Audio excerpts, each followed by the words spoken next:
Joining us now, Dean of the Clinton School of Public Service at the University of Arkansas, Victoria DeFrancesco Soto. Also with us, staff writer at The Atlantic, Tim Alberta. He's out with a new piece exploring why Democrats are losing Hispanic voters. Let's read from Tim's piece.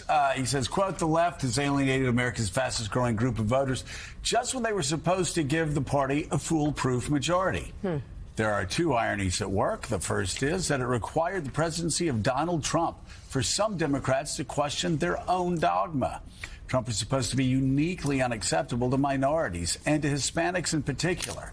Yet Democrats didn't see major gains with Hispanics during his 4 years in office. Instead, their margin shrank. Hence the second irony, the very thing that breathed life into the Democratic Party 20 years ago.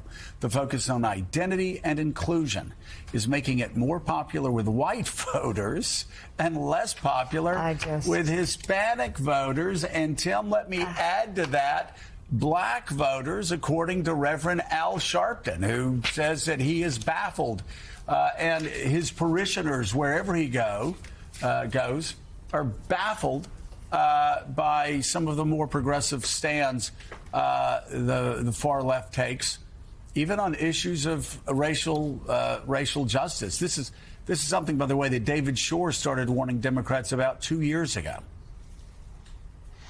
Joe, that's exactly right, and this is actually not that complicated. We want to treat this perhaps like it's a mystery, but it really boils down to the simple reality that you hear from Democrats of color at the local level all across the country.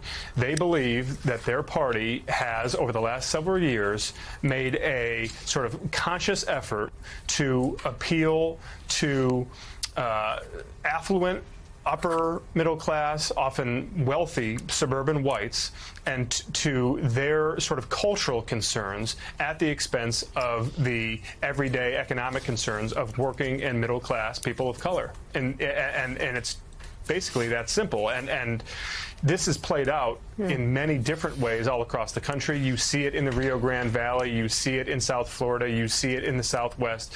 But at the end of the day, if there was an easy answer to this for Democrats, I think that they would have been reaching for it already, but there's not an easy answer. This is manifesting itself in a lot of different ways, and I think what we're going to see on election night tonight is going to be validation of what David Shor and a lot of others have been warning about for the last couple of years. And Victoria, you look at Florida, I remember in 2020 being surprised by how well Donald Trump did with Hispanic voters in Miami-Dade. Of course, the same Donald Trump that called Hispanics breeders, called Mexicans that came across the border rapists. We could go down the long list. And yet he picked up gains in Miami-Dade. Tonight, I'm told by Republican data specialists in Florida that Ron DeSantis is going to win Florida with Hispanics statewide, and it's going to be a massive sweep through Miami-Dade County. What do you think's causing this? Well, the strength of Trump in Florida and other pockets really has to do with the diversity of the Latino population. Trump has been extremely effective at targeting folks who come from countries where there has been socialism, and that is a message that he has hammered home and has been able to pull those Latinos over. So Cuban Americans, Nicaraguans, Colombians.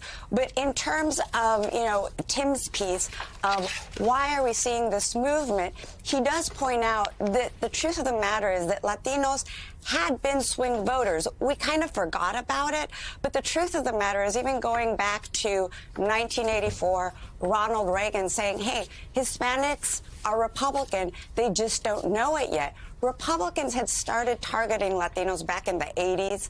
It kind of fell back, and then George W. Bush did a very hard push, and Latinos were up for grabs in the 2000s. McCain just kind of gave up on Latinos, as did Romney, as did Trump in 2016. But then over the 2018-2019 years, we saw Trump and the Republican Party court Latinos again. So it's not so much that we're seeing a turn to the Republican Party from Latinos. Rather, there was this dormant swinginess among Latinos, and Republicans are back in the fight and trying to court that vote. So, Tim, reading through your exhaustive piece, which, as usual for you, really gets into the problem at some length in a really smart way, there's a moment from Danny Ortega, who's sort of a progressive icon in the Democratic Party in Arizona, where he says, effectively, the Democratic Party has a credibility crisis, and it's not specific to immigration. What is that credibility crisis? What are Latino voters not hearing from Democrats, maybe that they used to hear, or that instead they're hearing from Republicans?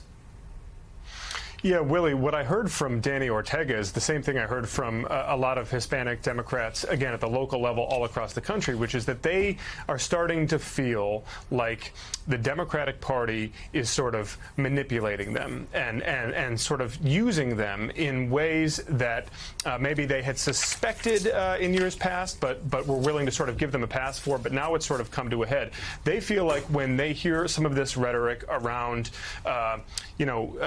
sort of social justice, and not just social justice broadly, but, democracy under attack. I mean, in Arizona specifically, as Vaughn pointed out in his report earlier, this is a real issue on the ground there, a real thing. And yet, for a lot of Hispanic voters, there's almost a boy who cried wolf dynamic to this, where they believe that they've been hearing for the last couple of decades that Republicans are coming for you, you better vote Democratic or else, right? And now they look around and they say, well, where is the sort of aspirational upward mobility sort of talk that we heard from the Obama campaign? Instead, it is all just sort of fear and loathing. And when it comes to immigration, when it comes to gay rights, when it comes to civil rights, a lot of Democrats believe that they have the sort of moral high ground here, but at the end of the day, they're not actually speaking to the issues that are most directly resonant with working and middle-class Hispanic voters in these places, and they're going to pay a price for it tonight.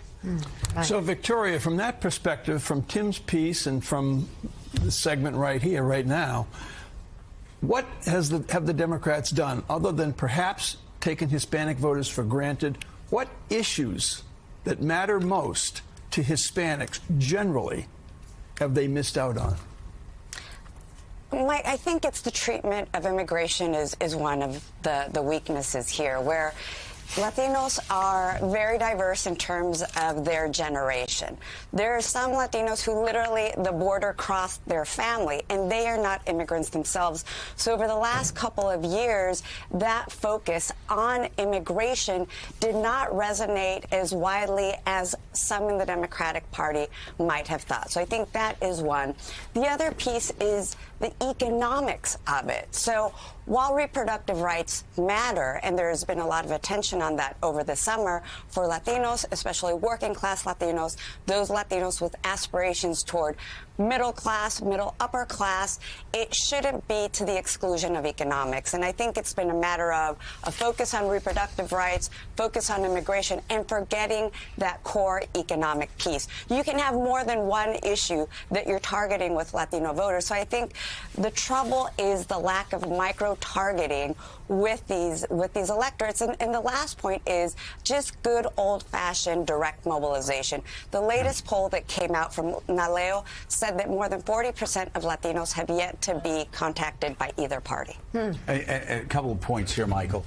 First of all, when you ask people in Miami what happened in 2020, they said Trump showed up. That's right. Trump focused. He focused on Hispanics. He went in hard. The Biden campaign did not. That's the first thing. The second thing that I want to touch on what Victoria said was the aspirational message. There are a lot of people that have immigrated here. They want to hear the aspirational message. Tim's piece talks about it. I'm hearing it from a lot of Hispanic leaders where Hispanics, for whatever reason, don't think that the Democratic Party is an aspirational party. They're here in America to better themselves. They're here in America to succeed, and they're getting that message more from Republicans economically. I think it's a little bit more than just the economic piece. The other thing that's interesting for me to watch what Trump did, because we see it play out among African American men as well is that Trump plays up the machismo. He plays this sort of, soft, aggressive kind of male thing. And that has a level of appeal as well. So you have the combination of the aspirational, I came to this country, I want to do well, I want to be better, with the connection back to some of those cultural roots where, the way the society may have been structured back home. They're not sitting there talking about LGBTQ. They're not talking about transgender.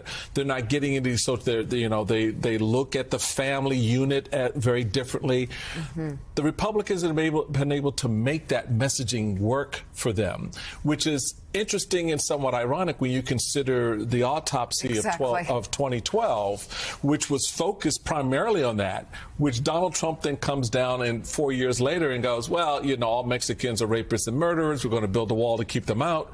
And then 2 years after that, the light bulb goes back on because Democrats thought that what they saw from Trump in 2016 would be the death knell for any approach. They came back through in a softer way, to your point, talking and connecting the aspirational to that sort of family-oriented thing and the thing that appeals to those men about, I'm the man of my household, and that had a certain resonance for a lot of African-American men and Hispanic men as well.